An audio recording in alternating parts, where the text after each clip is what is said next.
Dans cette vidéo, nous présentons le déballage et l'installation du CyanVisio. Une vidéo dédiée sur la configuration du système et l'aperçu général du logiciel est disponible. Dans la boîte, nous trouvons l'analyseur CyanVisio, l'alimentation électrique avec le cordon d'alimentation, le conteneur à déchets, 4 rouleaux de papier d'impression thermique plus un déjà installé, le manuel d'utilisation et les feuilles d'application. Et cette notice importante avec code QR pour enregistrer votre analyseur et trouver d'autres particularités sur notre site web.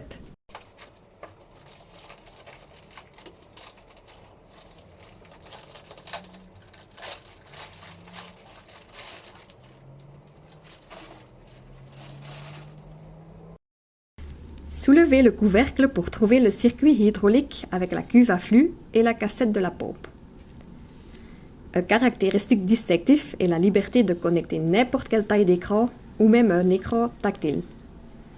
Assurez-vous que l'écran soit en haute définition et qu'il dispose d'une connexion HDMI. Si vous utilisez un écran tactile, vous devez brancher la connexion HDMI ainsi que le câble USB. Pour faciliter la saisie des données et la navigation dans le logiciel, connectez un clavier et une souris externe en utilisant les connexions USB. La prise Ethernet permet de connecter l'analyseur au réseau local. L'interrupteur on-off est situé sur le panneau latéral avec un port USB supplémentaire et l'entrée d'alimentation. Commençons par l'emplacement. Choisissez une surface stable, horizontale et sans vibration. Assurez-vous d'avoir un espace libre d'au moins 10 cm autour de l'appareil pour la circulation d'air. L'environnement doit être exempt de poussière et la température comprise entre 18 et 30 degrés.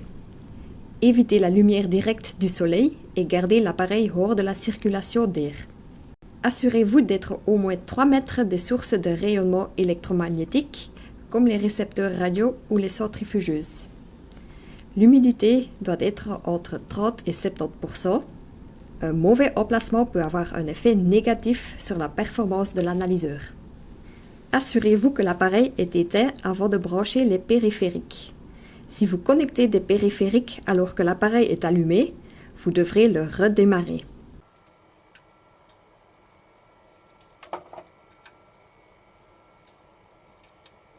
Branchez l'alimentation électrique. Assurez-vous que la prise de courant que vous utilisez est mise à la terre. N'utilisez pas de rallonge électrique pour éviter un courant instable ou une déconnexion accidentelle. Les déchets sont collectés dans un conteneur séparé qui est livré avec l'instrument. Pour installer le conteneur à déchets, retirez d'abord le bouchon externe, puis le bouchon interne du conteneur. Conservez le bouchon interne, il peut être utilisé pour nettoyer le conteneur à déchets. Revissez le bouchon externe. Glissez le tube à déchets par le trou du bouchon externe dans le conteneur à déchets. Insérez le tube à déchets suffisamment profondément pour éviter qu'il ne glisse pendant les mesures. L'élimination des déchets doit être effectuée conformément aux réglementations locales en vigueur. Allumez l'analyseur. Sélectionnez le nom d'utilisateur LabHet et insérez le mot de passe Cypress 1 pour vous connecter. Attention aux majuscules. Un pop-up de service apparaîtra. Il s'agit d'un message par défaut pour tous les nouveaux analyseurs.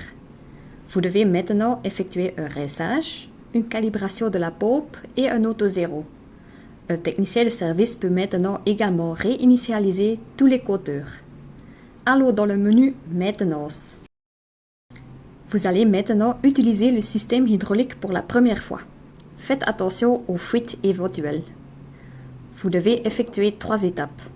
Le rinçage du système hydraulique, que vous pouvez effectuer dans le menu Aperçu, la calibration de la pompe pour vérifier l'aspiration et l'auto-zéro du système optique. Nous avons une vidéo dédiée pour les 3 étapes. Vous êtes maintenant prêt à partir. Si vous le souhaitez, vous pouvez adapter et personnaliser le système à vos besoins. Regardez la vidéo spéciale à ce sujet.